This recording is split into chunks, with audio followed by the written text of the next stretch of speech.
In this video, I'm going to show you how to make money on YouTube. I'll show you how to start and what to do once you've started. This will cover mistakes that I made that Mr. Beast avoided and propelled him into making the millions of dollars he makes a year. Before we begin, one of the things you need to make videos is a computer, so I think it's only appropriate that the sponsor of this video is Micro Center. Specifically today, we're going to be talking about the Main Gear Vector. It is a 15.6-inch display gaming laptop that can be used for a lot more. Photoshop, video editing, gaming, streaming, this laptop can handle all of it and for a really good price. The Main Gear Vector is going for $999 USD, and the reason I bring that up is because that everything in this laptop that you get for that price is unmatched anywhere. You get the i7-9750H, which is a 6-core 12-thread processor, the GTX 1660 Ti, which is an incredible GPU for laptops, 16 gigabytes of DDR4 RAM clocked at 2666 megahertz, and a 512 NVMe M.2 SSD. In case none of that made any sense to you, let me make this really simple to understand. I got a laptop about that good a couple months ago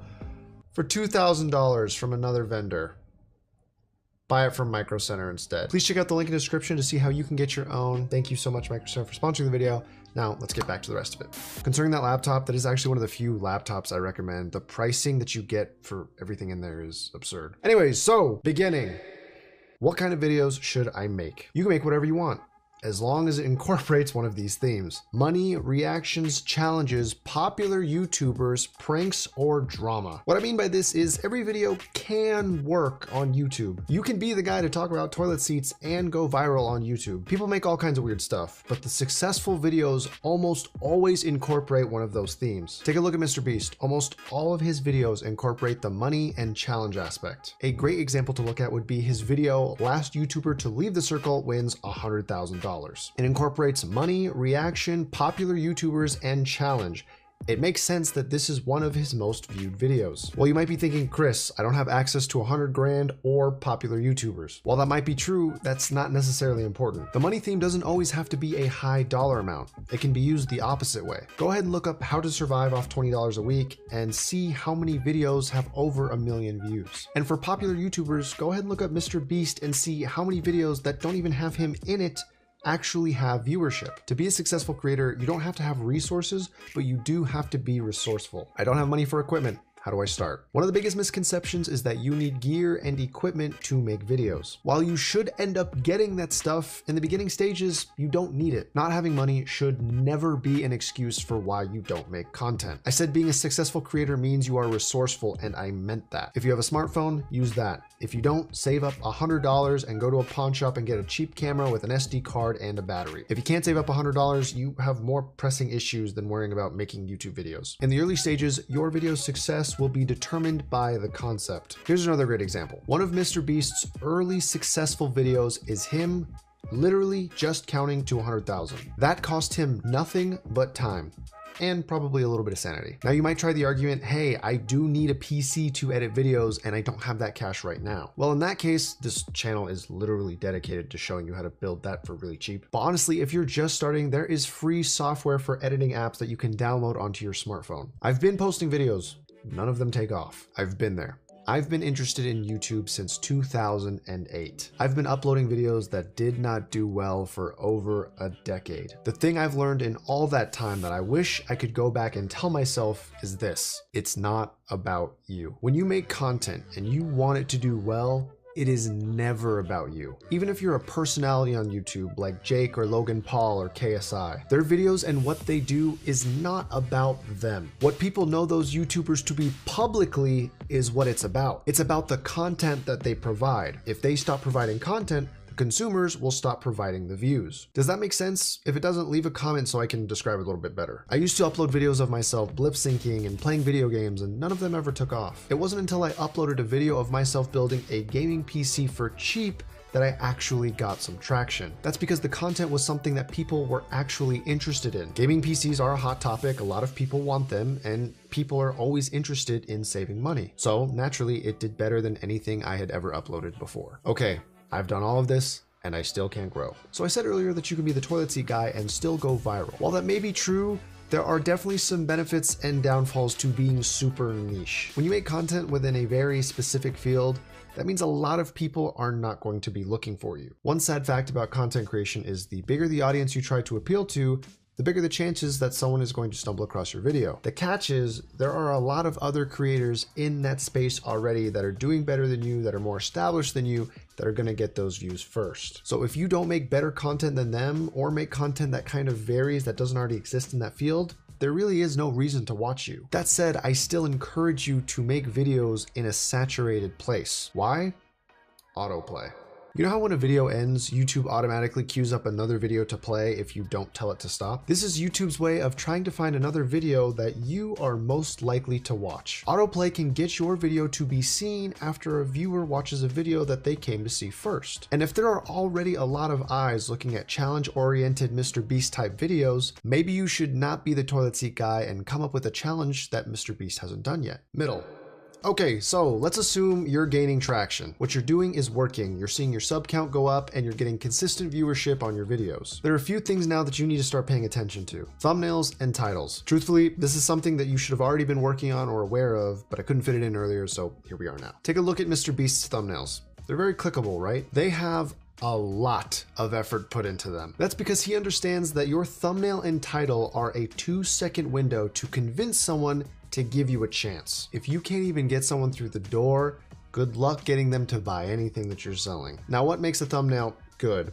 Well, the first thing is that they are very easy to understand. They're also very easy to look at, not confusing or overwhelming. Keep in mind, a lot of viewers are actually watching YouTube on mobile. I know there are a lot of creators that don't upload their video privately and then check out what the thumbnail looks like on their phone. You should be doing that and getting a second opinion from your friends or family, asking them if they would click on that video. Second is the title. Titles and thumbnails combined should give your viewer an idea of what's to come in the video. They should complement each other in a way that gets the viewer excited about what's going to be shown to them. For example, if I put in the title $400 budget build PC, and then in the thumbnail all you see is a computer with $400 written underneath it, you know exactly what's going to come. It's not too exciting because it's already been laid out for you to understand. If instead it's titled, "I can't believe this computer was this cheap," with question marks instead of the dollar amount, then maybe you can generate some more clicks because viewers will be more interested to see what it actually cost. Understand the growth stage. This is without a doubt the most valuable information I can give to a creator that is already creating. If you are doing your job right, you are bringing in more viewership and more money. Don't stop. What I mean by don't stop is this. Look at Mr. Beast's YouTube channel. You'll notice a lot of money is spent on his videos. Well, it wasn't always that way. In the beginning, his videos were low budget, but as he got more viewers, the concepts and ideas of his videos became more daring.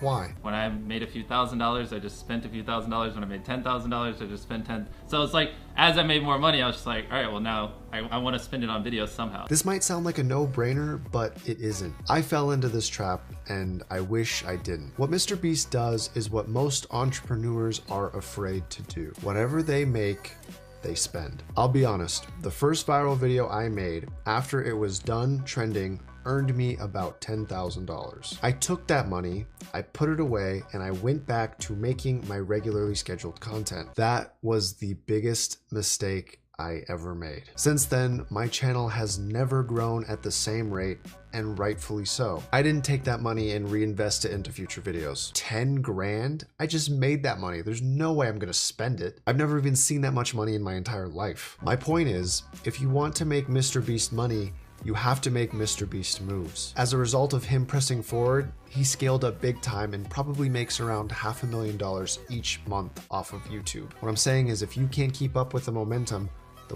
will not keep with you. Make your videos 10 minutes or longer. Just in case you don't know this, you kind of need to make your videos 10 minutes or longer. A partnered YouTuber gets to put ads on their videos when they are 10 minutes or longer. And I'm pretty sure that YouTube is more likely to promote videos of that length. YouTube makes more money the longer people are on the platform, and honestly, so do you. Don't fill your video with crap to try and hit the 10 minutes, but if you can, try to get there. Avoid no-no words and bad topics. I learned this the hard way, so you don't have to. Don't make content with controversial figures, questionable topics, or excessive cursing. YouTube has a way of punishing your CPM, cost per mil, that's the amount of money you make per 1,000 views, and throttling performance of a video if it doesn't agree with the views of companies that are paying for the ads that show up on YouTube. A while ago, I made a video of PewDiePie themed gaming PCs. I thought this video would take off because PewDiePie was incredibly popular at the time, and honestly, these were the nicest computers I had ever built.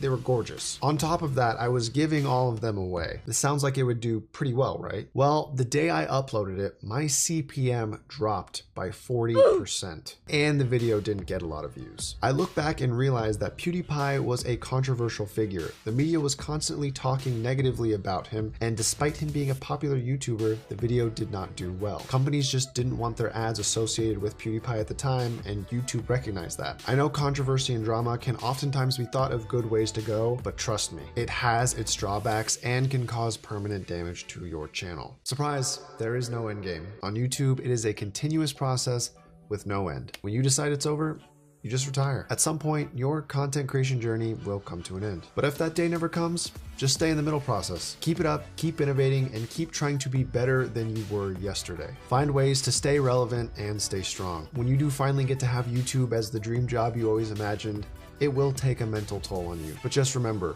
numbers don't define you. Only your hard work and determination does.